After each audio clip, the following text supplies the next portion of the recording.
কেরিয়া Nairobi কাকালকে বললেন হুজুর কমপক্ষে তার সময় দেওয়া হয়েছে দিন যেন পুরো হবে আমিন মামলা আছে আমি জানি পলাতক আসামি আমরা জানি সমস্যা আমরা জানি অসুস্থ আমরা জানি মেয়ে ছেলে সমস্যা আমরা জানি সমস্যা আমরা জানি অভাব সমস্যা আমরা জানি সব নিয়ে আল্লাহ স্থান বেরিয়েছি জুহাত নিয়ে বেরিয়েছি জুহাত নাই বলে কোনো লোক নাই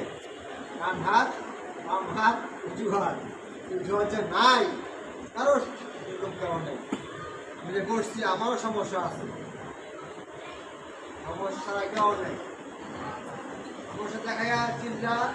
চলে আসবে হইতে পারবে না